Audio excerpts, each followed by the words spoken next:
What's up, everybody? The Pack is back with another episode of the Property Management Roundtable. This is episode 9. We're crawling towards 10. Pretty amazing. First thing we're going to talk about is HomeRiver's acquisition of property frameworks. We talk a lot about integration and trying to acquire businesses and bring them in from a culture standpoint. So pretty awesome conversation there.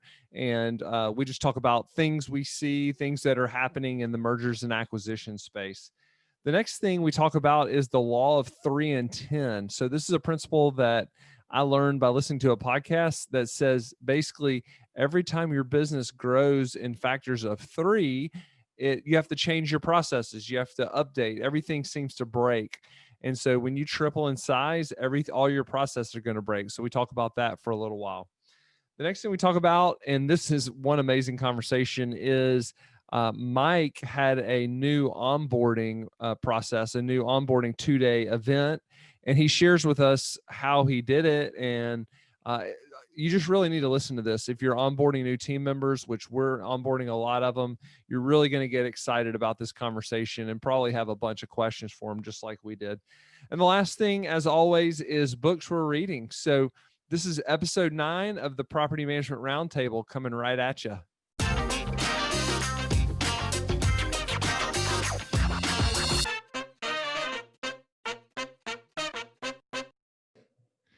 All right, everybody, welcome back to the Property Management Roundtable. We are down one Wolfpack member again.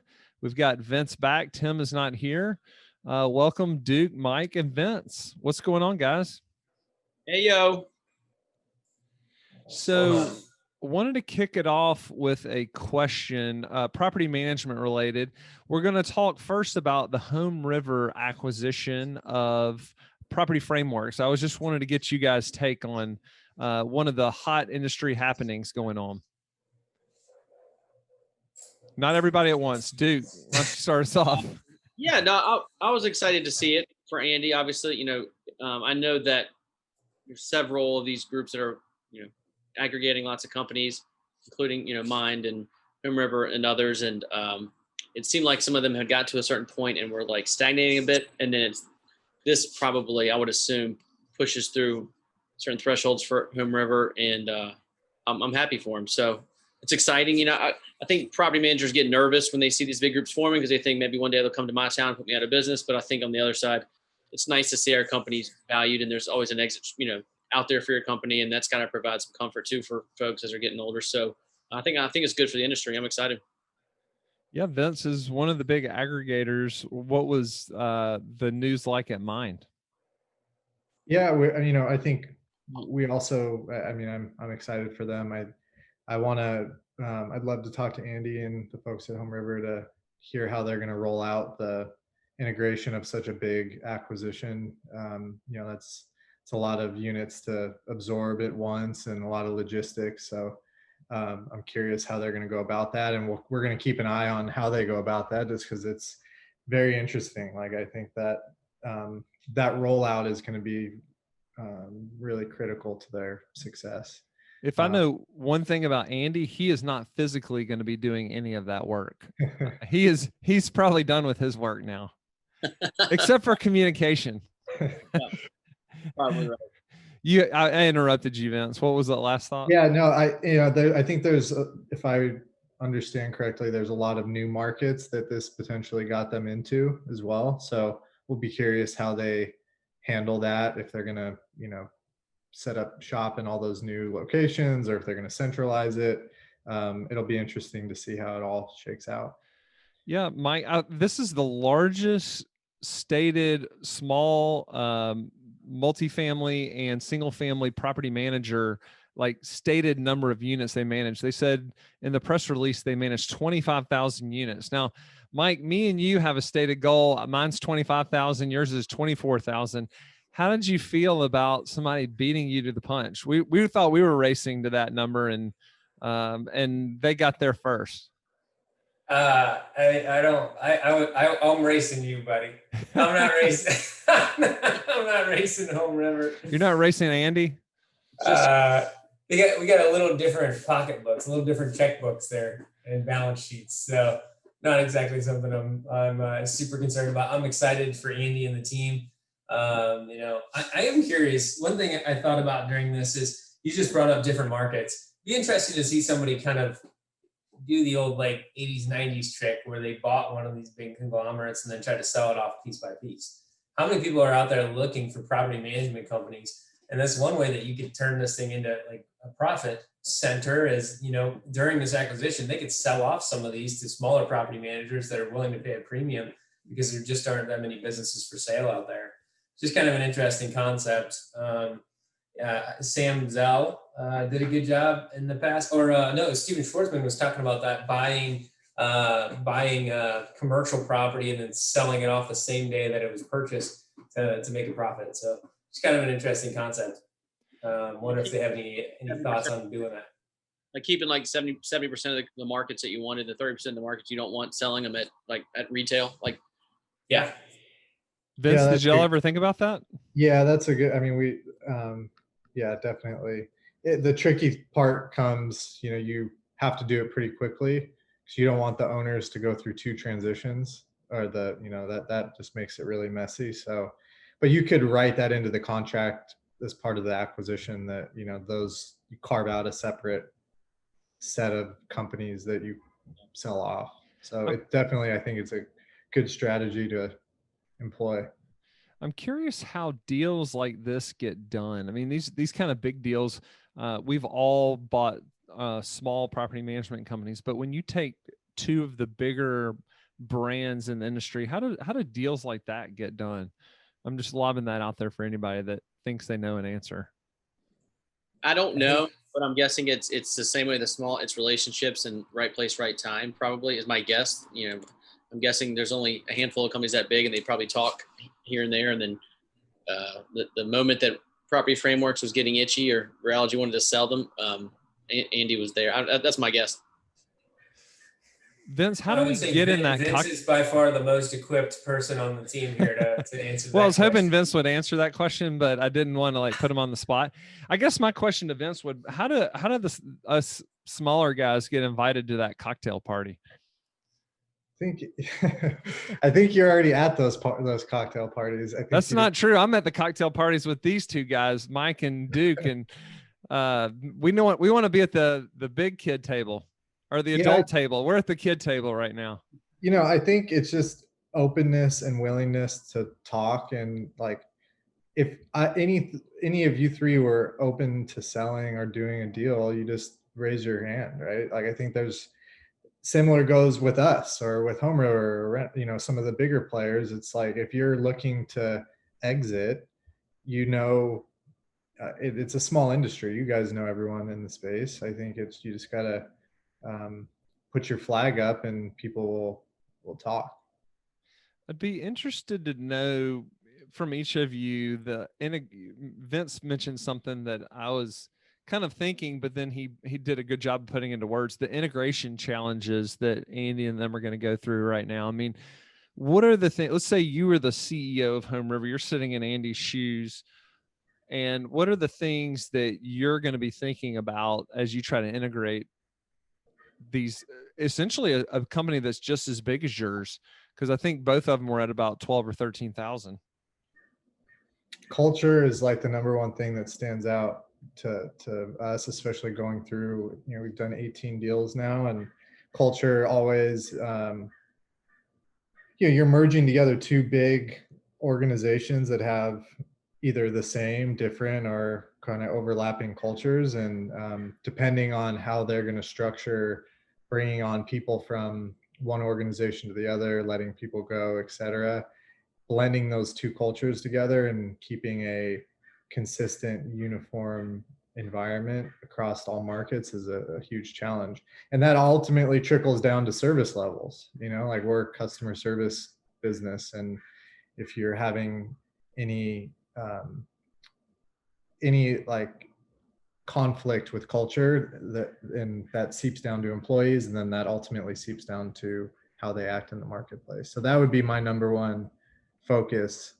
I'm assuming they obviously underwrote churn into the deal, so they're going to assume some sort of attrition. but making sure that the cultures blend is pretty important. Duke, how would you try to integrate culture if you were sitting again in Andy's seat? Yeah, I mean, it's hard, and the bigger the company, the more humans involved, the harder it is, right? Like, chances of you buying a company with 100 employees, for example, and half of them fitting your culture, you'd be lucky, right? I mean, it helps if the organization's some similarities, but it's going to be tough, and I think there's going to be, it sounds awful, but a weeding out process, right? Like if you're not going to compromise on culture, then everyone's interviewing for their job right out of the gate. And that may sound cruel, but if you don't treat it that way early, you'll treat it that way later, and you'll just have more carnage later so I think it's good to be honest up front with the company you're acquiring, that we're gonna give everybody a chance, but if it doesn't work, we'll be honest with them, and we'll help them find a better place for them. So culture is so important, but at the same time, you have to be, you've got to be, maybe cold blooded is the wrong word, but just firm in your beliefs that culture is important, and that often means you have to find the right people and get the wrong people out of the organization. Because there's going to be duplication of people, right? Especially if is some, let's say it's 70% crossover in markets. I mean, there's going to be some duplication there. So it makes a lot of sense. Mikey, what other than culture, what would you be thinking about sitting in Andy's seat? So I honestly don't know much about the operations of either company. I've talked to Andy multiple times about coming out and seeing how they run things, and I'm really curious to do that at some point, but I don't necessarily have much exposure to HomeRiver Group. Wolfpack road trip. That's a Wolfpack road trip right there. We're all going out to see Andy now. Just throwing it out there. I've been promised a little bit of snowmobiling. Snow biking. I guess there's a snow bike thing that they did that's even more fun than snowmobiling. Really? That sounds like a lot of effort, though. No, like motorbike. Okay. So anyways, we need to get that on the calendar. Sure. Yes, Andy, that is a self invitation. The Wolfpack is coming to visit. But I don't have the guts to say Andy actually listens to this podcast. But if you are listening on some random occasion, Andy, can we get an open invitation to come shoot the pod from corporate headquarters in Boise? Never been to Boise, actually. All right, we got this in early enough in the podcast. You might make it. That's right. I see Andy listening to us at 2.5 times speed. I'll put in the description what point he needs to fast forward to so that he can catch this. So I don't know much about HomeRiver's operations, but I did bump heads with Property Frameworks for a while here in town, in Orlando. And I would say that they kind of struggled with communication. And this is no offense to anybody out there with Property Frameworks, but we had a few owners that switched over to us, and it was tough to understand who that they were supposed to go to. Like the owner of the property was like, I don't even know who I'm supposed to be talking to. And then there'd be 6 or 7 people copied on the email.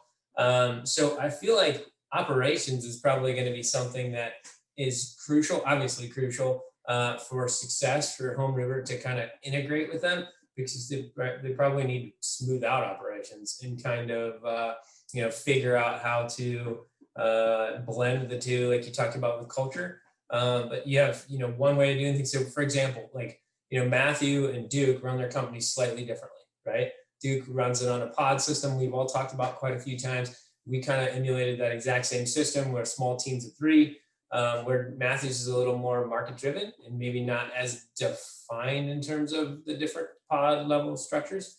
So it'll be, are you asking a question or are you making a statement?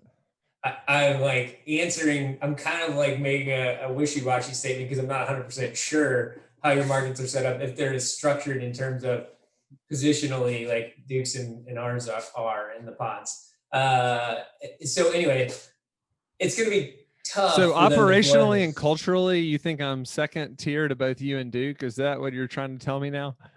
If you're trying to pick a fight, we can have a fight.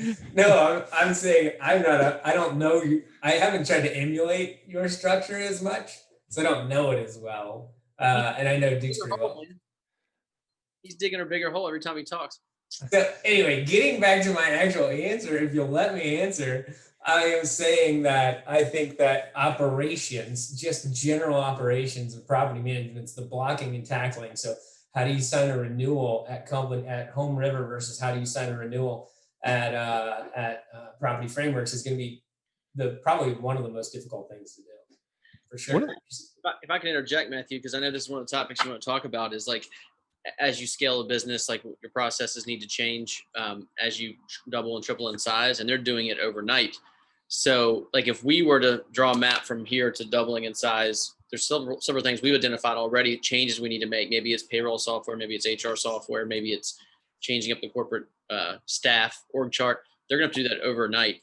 So not only do they have to deal with the integration changes you deal with any acquisition, like moving their data into your software, right? But every system, they have to question, do I keep the system or upgrade? Keep the system or upgrade? And are we going to do it now?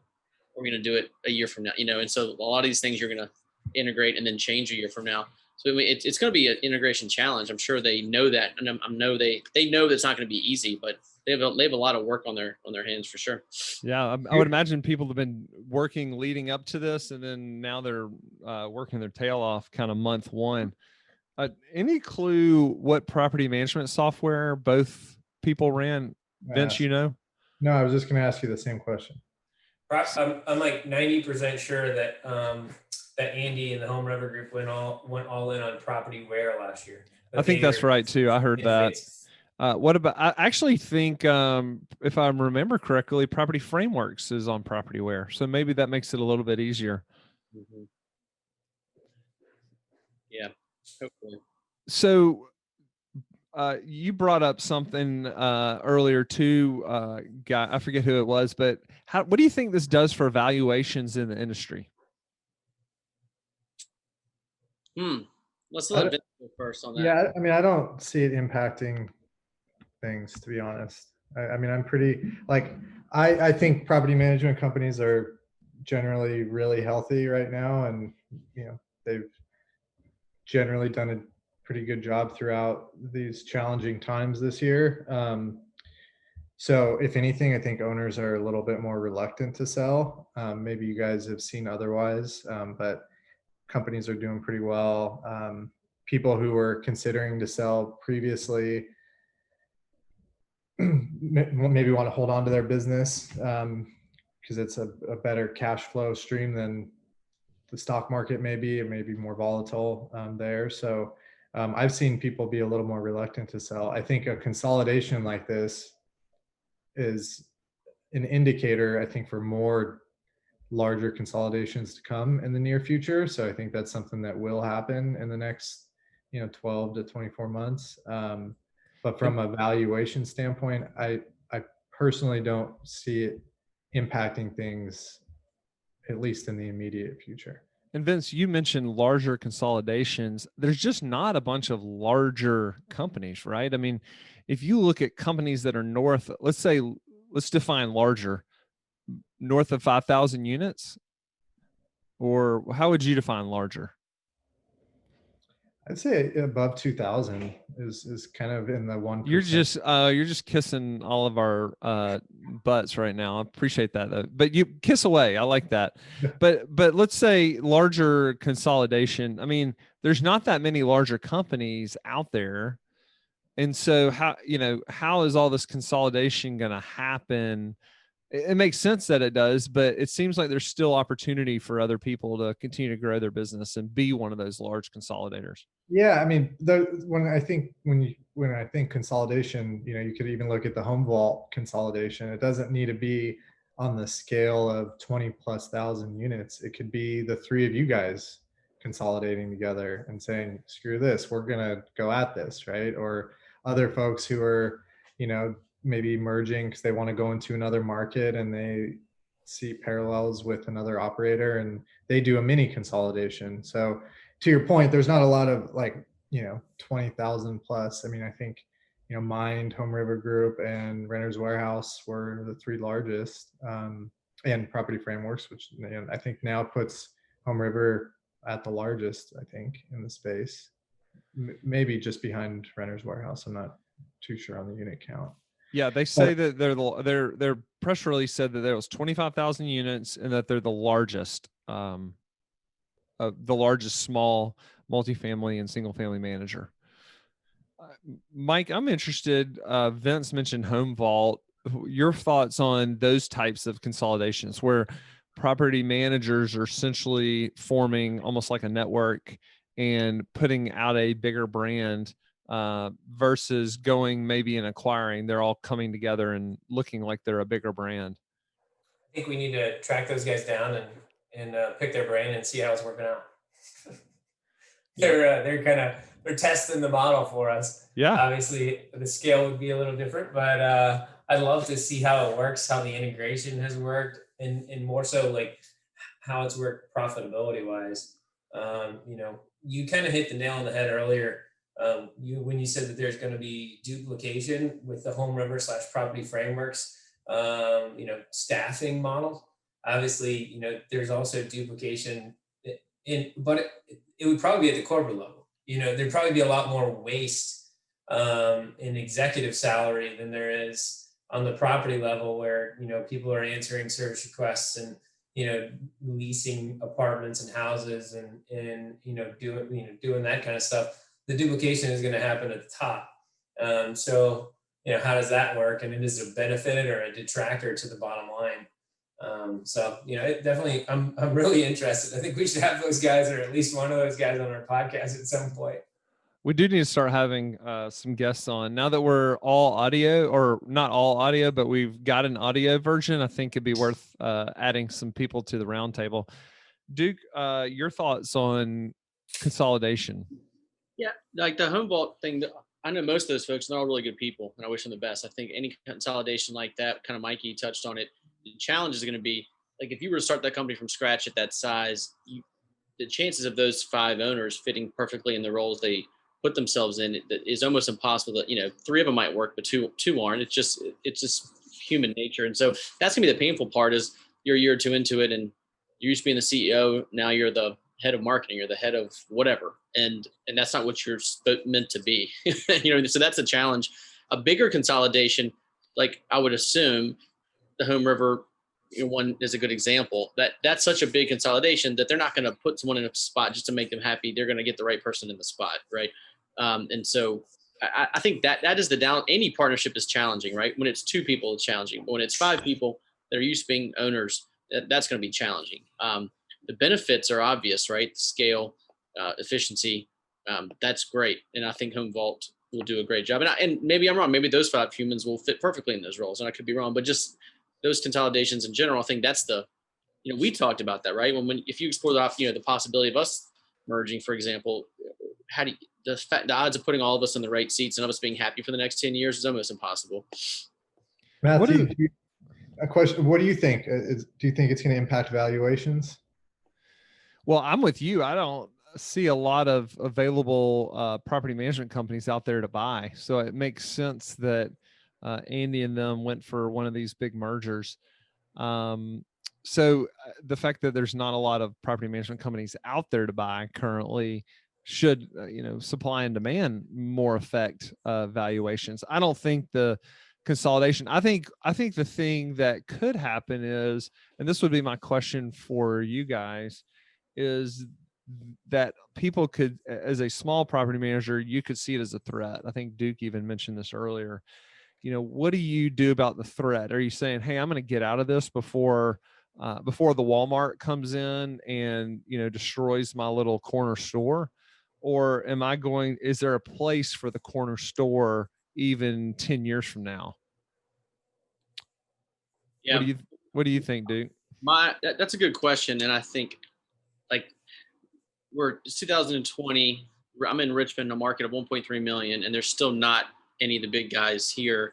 So that means there's still a long period of time before the big guys eat up everything, if that's possible. I still think in our business, I think there's always going to be room for the corner store, the person that wants to talk to the owner of the business and call them at their house at Tuesday night at 7 p.m. And that there's always going to be those clients out there because of the nature of our business. So who do the middle guys get squeezed, right? I don't know. That's what I don't know. Like, if we lose business sometimes to the smaller guy, right, and they lose business to us, because our strengths are scale, their strengths are small, custom nature, call you at home type of thing. So I don't know.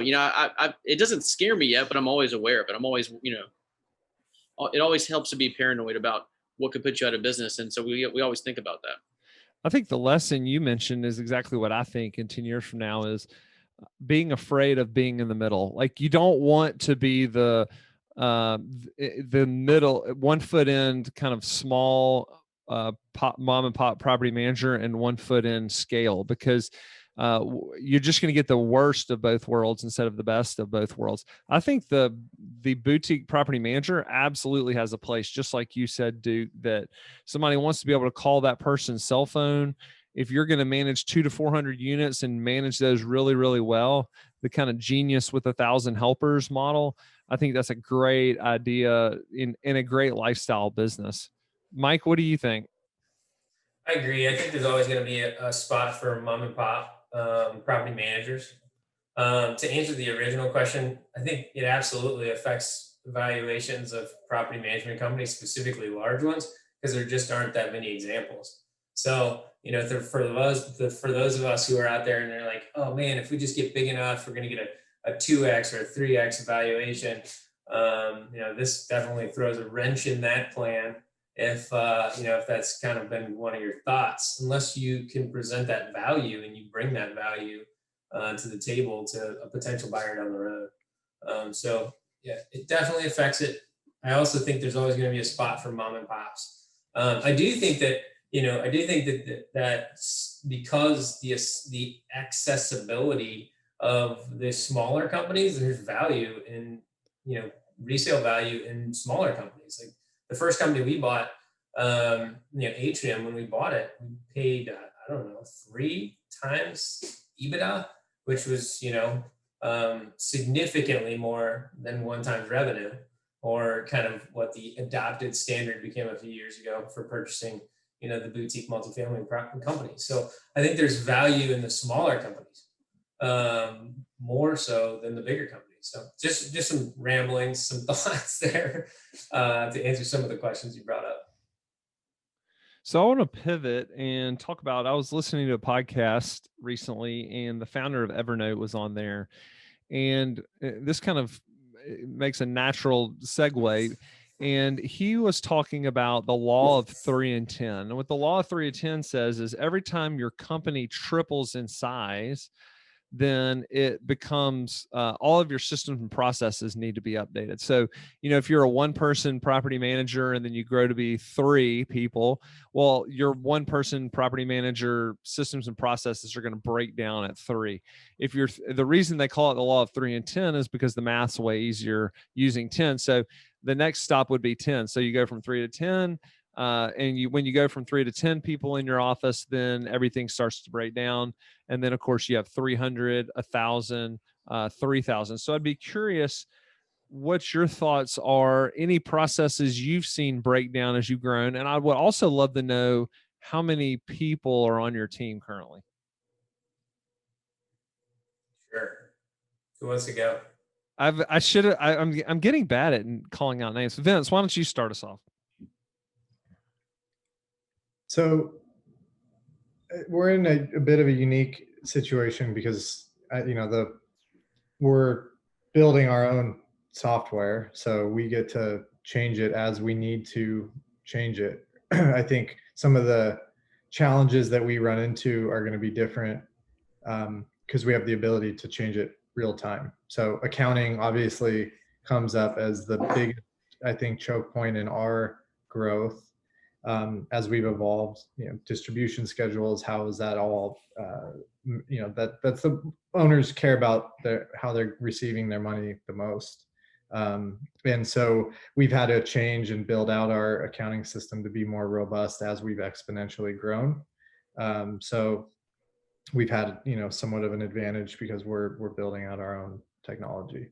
But accounting comes to the forefront of potential issues that arise with exponential growth, processing invoices and whatnot. And there's some great solutions that have come out to help property management companies through their growth trajectory. You asked how many people are on our team. So I think we are at about 350 employees. but keep in mind that's across the country or across the world, actually. And that's including like our up workers. So we have a pretty large up worker staff, specifically focused on our engineering and our product. So you've gone through some iterations. When did you join? How many Mind team members were there when you joined the team? 30. So you've basically gone from 30 to 100, and then from 100 to 300. What's the biggest difference from 30 to 300 that you see in operations?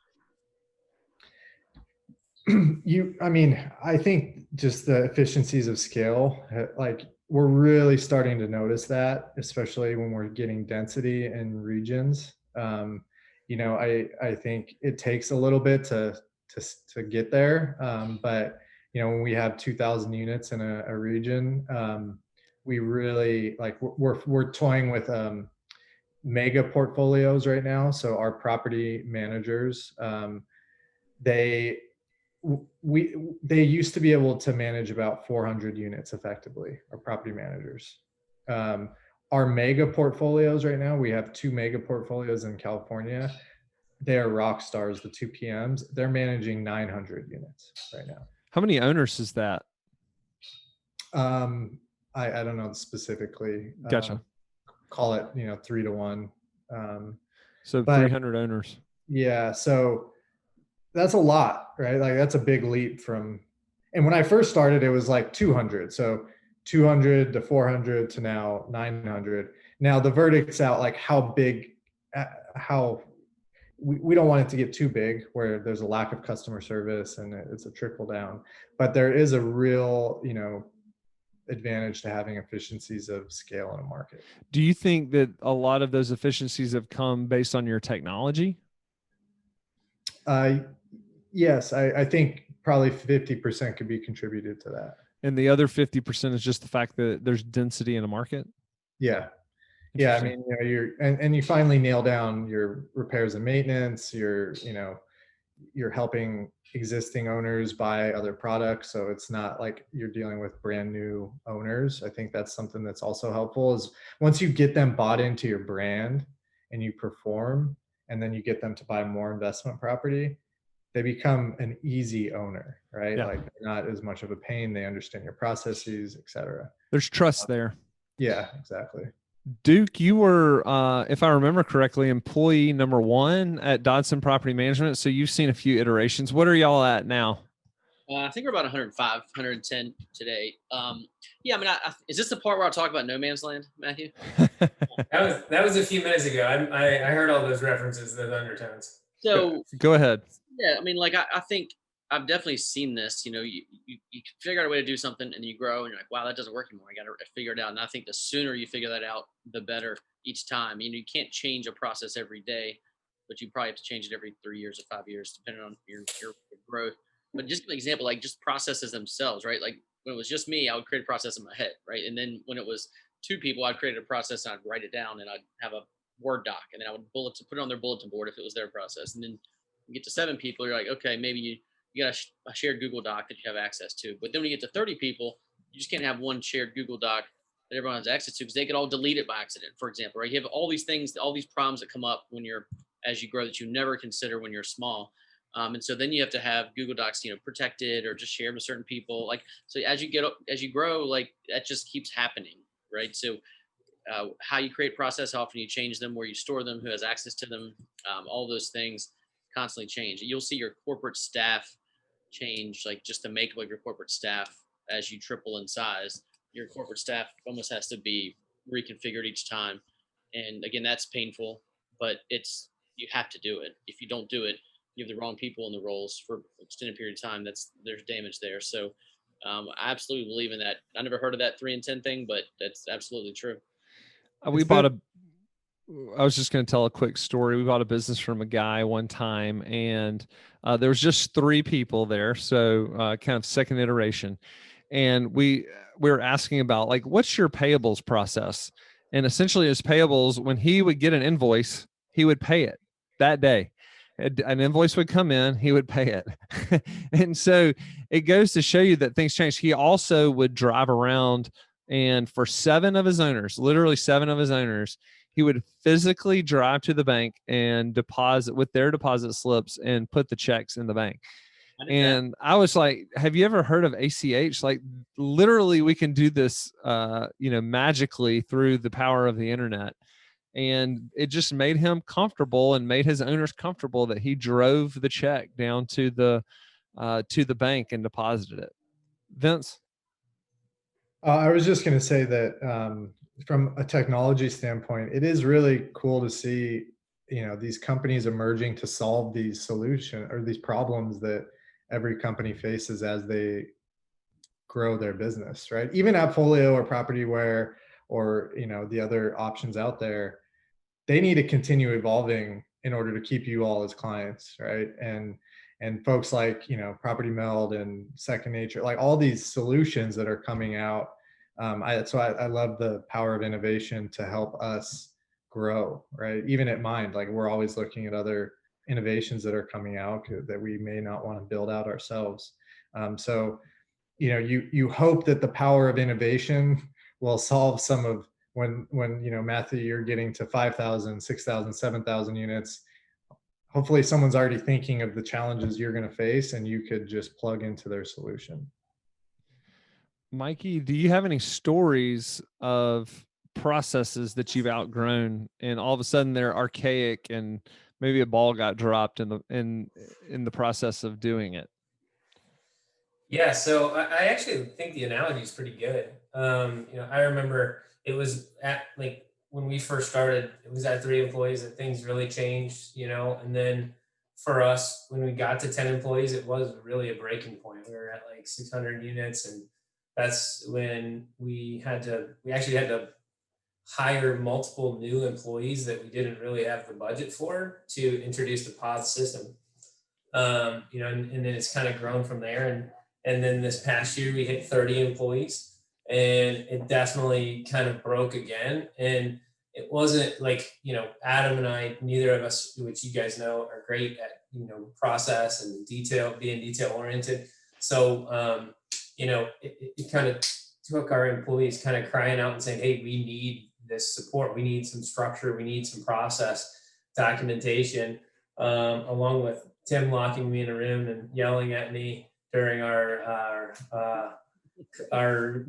mastermind session here in Orlando. It kind of took those things and those to get to those breaking points at about 30 employees before we needed to kind of really refocus on it. And that's what this year's been about for us. Cool thing is we've grown like a weed even during that. We now have 45 employees. But we just had, for example, this past Thursday and Friday, our first ever Atrium onboarding experience, a 2-day onboarding class for all our new employees, the 7 people we've hired this year.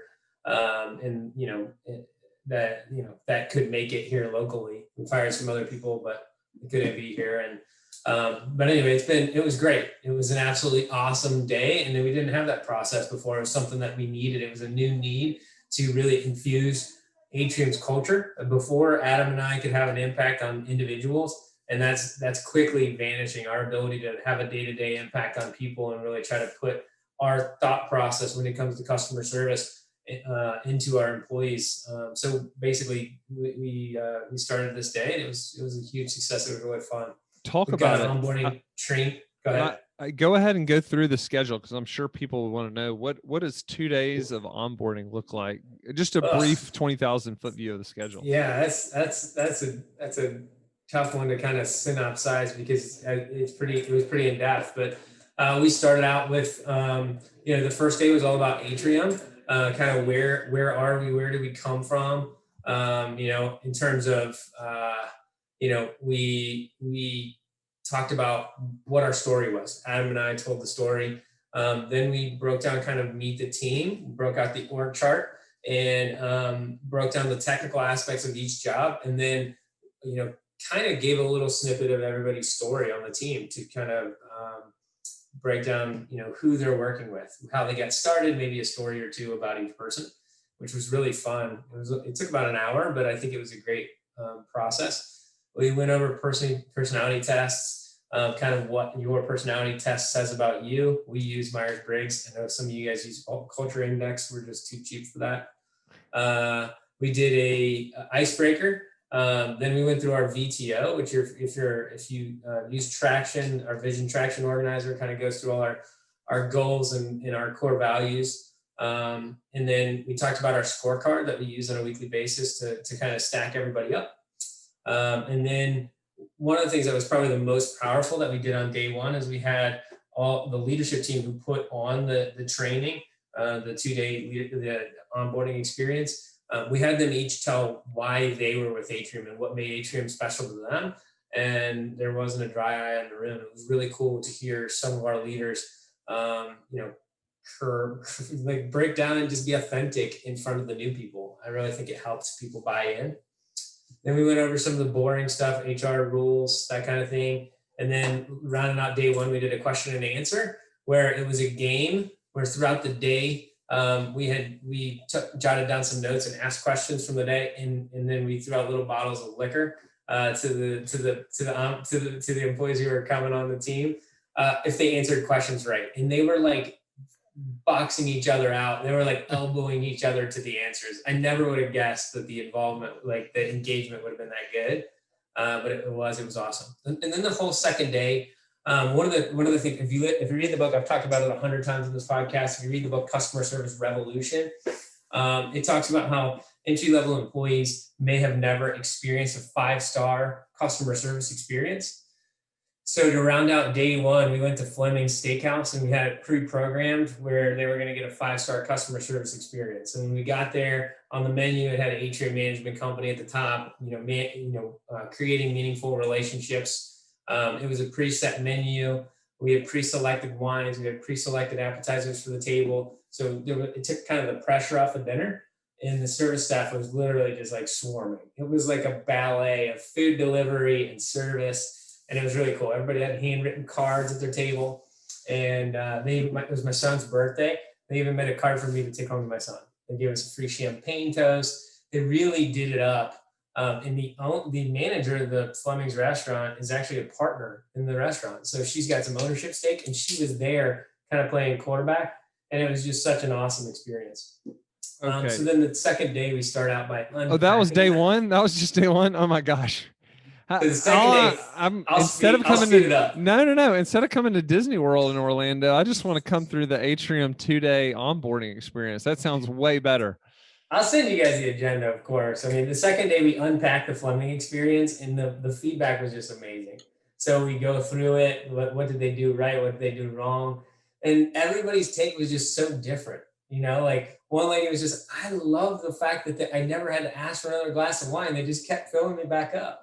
She's like, that is like the best thing I've ever had at a restaurant, and then you've got one of the kids is like, I've never seen one of those crumb scoopers, so legit, he'd never, yeah, those of us who eat at fancy restaurants, and just, you take it for granted.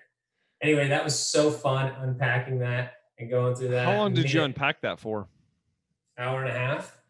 And did everybody have a hangover? I mean, no, everybody, there was a small after party. I told you it was my son's birthday. I'm generally the ringleader. So there were only 4 people at the after party. If they had a hangover, no one would have noticed it. So this was cool. We called Zappos.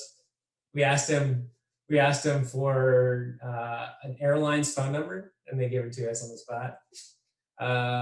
We went through some Chick-fil-A culture training. We used their video. Every life has a story, or every customer has a story. And then we went through kind of an hour and 45 minutes. Is just our customer service excellence, what it looks like, kind of the onboarding committee's favorite customer service tips. And that was it. All right. I have a ton of questions about this. And guys, if y'all have any questions, pitch in. But first of all, who put this together? So it's been a work in progress. I think if you go back and check the archives of our talks, I probably talked about this onboarding committee. We started it in January.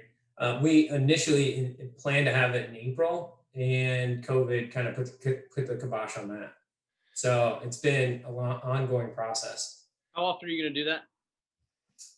Every quarter to 6 months, depending on the need. I feel like we had 7 people attend. I think it needs to be about that many. I wouldn't, I think there was great synergies. I mean, we had people, coming out and telling stories from their past, crying. It was so cool. But I think you have to have that. You have to have a number of people in the room to really get people to open up. Yeah, I might send my HR person down there for your next one if you don't mind, just to watch and bring ideas back. If you're okay with Yeah, that. How are you? absolutely. I know you have a number of virtual people now too. Were they a part of this experience, or was this just people domestic that were in person? Yeah, we had some virtual team members on there and they integrated really well. I was shocked at how much they paid attention. So the rest of us were together in our big conference room. And then we had some virtual people plugging in on Zoom. So it was all on Zoom. We were sharing our screen. I had a slideshow that was very basic and boring, but kind of, kept people engaged. And then if we had to do it again, we'd send them all to dinner.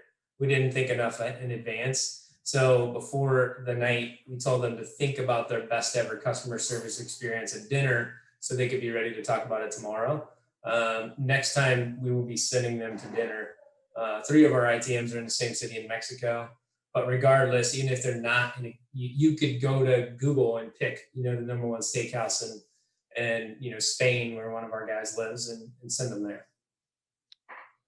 And how would you, since we have people in multiple markets, how would you think about that? Let's say we have 7 or 10 people that join in any one quarter.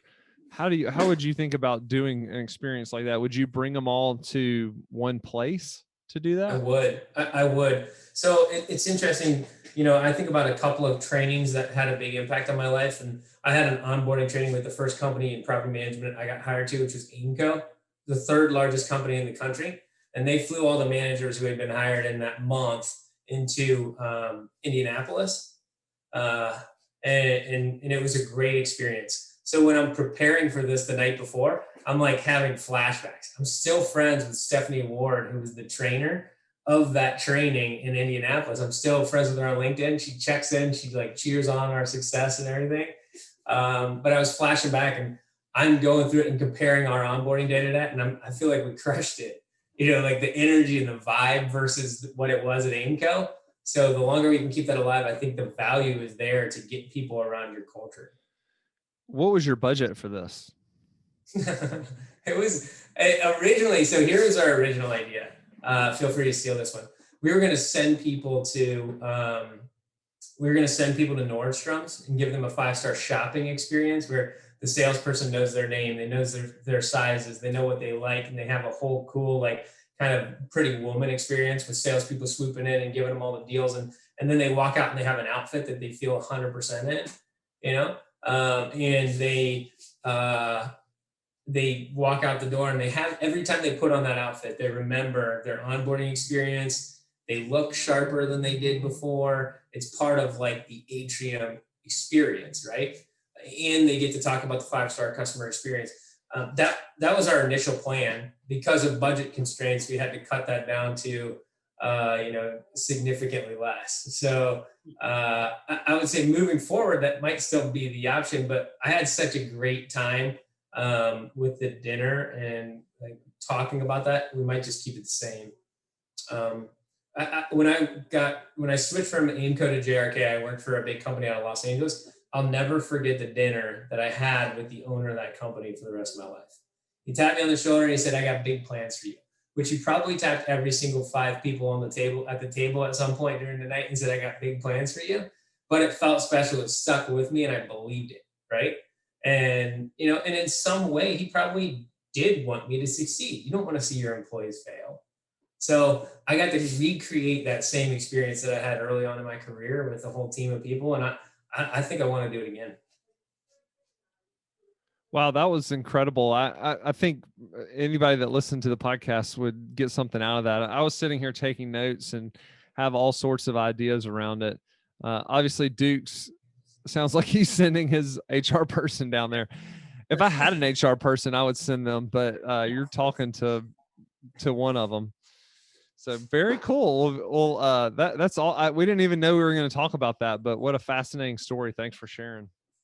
Yeah, I'll send you guys the agenda What and was the slides. If you what want. was the feedback from the 7 people? I mean, when they were done with that, what were the things that they were saying?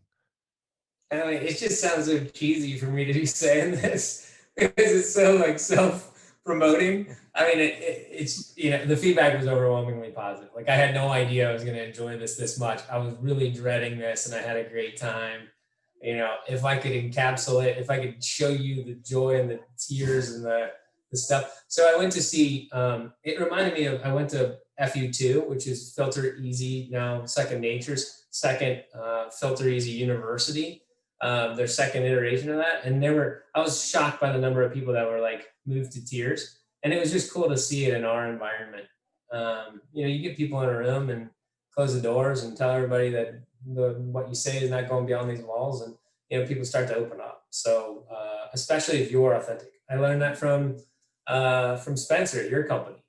First time I came to one of your 25K meetings, he told something about, he was talking about his personal relationship with his daughter and taking his daughter on dates and, different struggles he had dealt with in his personal life.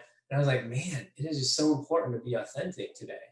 And, people aren't used to that at their jobs. So it was just a different environment. I think it was very productive. Duke, what'd you learn? About the onboarding specifically? Yeah. Or Yeah, so we started doing onboarding like 2 years ago. We hire about 5 or 6 people per month on average. So we do it monthly. And what I loved about it was like I loved it the first time we did a 4-hour onboarding. And I loved it the first time, liked it the second time, but now after doing it 24 times in a row, I'm like sick of it and I want to reinvent it. And so your talk gave me a lot of ideas of just how to reinvent it. It's like we're doing it virtually now, which we kind of feel like we have to, but I don't like it virtual. I want to be in person. Yeah, so yeah, a lot to unpack there, but it was great to hear that. Thank you, Mikey. how are you doing it, Mikey? I'm assuming everybody's sitting in the same room and comfortable being in the same room. Yeah, we have a pretty big conference room, so we were. Florida, baby. Yeah, hashtag South. San Francisco may not get away with that, but you feel comfortable all being in the same room? We're all socially distant and wore our masks when appropriate, and we washed our hands as much as possible. Vince, what's Mind's onboarding process like? We do monthly, same as Duke. Doug, actually, he leads that conversation. Actually, I'm sorry, it's so every other month we do it. So we have a pretty, we were doing them in person, and then, people remote would virtual in, and Doug would talk about culture and our mission and our values. And, I agree with Mike on doing it in person. Like I think we're now gonna probably do maybe once a quarter and try and get everybody in the same room. We do an offsite in Europe sometimes. So like our engineers and our product folks go over there once a year to do like an on all hands project. And so the folks that we can't get together with in person, they'll probably do there. But I think the power of in person is just hard to replace. So yeah, I think we're striving to do that more in person. And I love that dinner idea. That is such a good idea. Like a 5-star customer service experience is so important, because like we're in the most, we get hounded for everything that we do wrong, but never get, those 5 stars. But if you ask for 5 stars, sometimes you get them, right? And like knowing what a 5-star experience is so important. That's a great one that I wrote down that I'm going to send to Doug, and tag you in that one, Mikey. One of our best PMs used to work at one of the big kind of Ritz-Carlton type hotels, and he is all about customer service. He anticipates what people want. We get 0 complaints out of his owners. So you just know that it is achievable. It's really just a mindset. And so how do you teach that to people that have never been, can you institutionalize that in your business? That's the big question, Mark, I think. And and obviously this brand that he worked for institutionalized it in him. He's brought that level of service to our clients. how can we take that and then make that kind of a GK thing where somebody may leave GK and then all of a sudden they're also giving great customer service at their next gig. The hospitality point, Matthew, is an interesting one that we should all, keep on the radar. We've hired a few folks from the industry, and they unanimously are rock stars. Like, I think hospitality, they do such a good job, especially Marriott and these big brands. They do a really good job training, and so their skill set is highly transferable to property management. Yeah, one of the ladies on an onboarding committee used to be in hospitality. She used to work for resorts, and I just read Danny Meyer's book, Setting the Table. Such a great book. Got some of the ideas from that. Like, he's got his restaurants, like Gramercy Tavern. They look at the guest list for the night, who's read, and they look at the phone numbers, and they try to put people, like if two people had Birmingham area codes, they'll put them next to them to try and create serendipitous business encounters at the tables in their restaurant so that it's a favorable experience. The level of detail that they go to at those 5-star restaurants is just unbelievable. And we pre-programmed a lot of that with the restaurant. We talked about doing like a stay at the Ritz-Carlton or something like that. It's just cost prohibitive. And then how do you kind of monitor it? You know what I mean? How do you set the tone so that, hey, look out for this, and kind of pre-program those experiences? So we tossed around that idea, but we couldn't get it to work as good as a dinner or the shopping experience. I would imagine per person that dinner cost what, 150, 200 bucks? So, kind of a cool story. There's a guy who invests with us, and his wife sat down at the table next to us, literally just happened to be going to the restaurant that night. And so we picked up their dinner to make an impact on them. They've given us, I don't know, $750,000 between the two parties at the dinner. And so, it was like, oh, here's a chance for us to make it. They're already seeing this crazy Atrium, dinner experience going on in front of her. She's like, what is this? This is like Thursday night, and you got this like mob at Fleming's. And she's like, our company doesn't do anything this cool. Anyway, so we paid for their dinner, full bill, tip, everything was like $1,500. Mike, you always make me feel like a loser every time I talk to you. I just just stop, dude. Everything we learned from you and Duke. All right, and we also got the most negative review ever out of any of our masterminds. So, all right, let's wrap this thing up. Put a bow on it. I would love to know, what are you reading? Start us off, Duke. You guys know I come from a gambling background, poker background. I'm reading a book about Doyle Brunson called The Godfather of Poker. He's kind of known as one of the best, if not the best, of all time. And just hearing his life story is pretty amazing. So reading that right now. Learn any lessons? Yeah, I've always said poker is a lot of lessons that are applicable to business and life in general. But he grew up like playing like the back card rooms of Texas, like running from pickpockets and bandits and the police, and it's just a different experience than what we have today. But his life story is pretty, how he navigated that to like be as well respected across the world. Pretty fascinating story.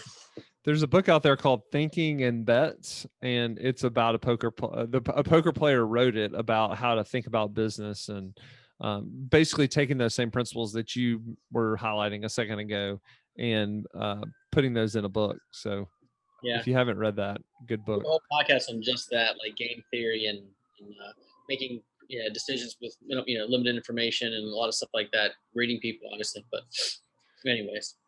Vince, what are you reading? So I just started Talking to Strangers by Malcolm Gladwell.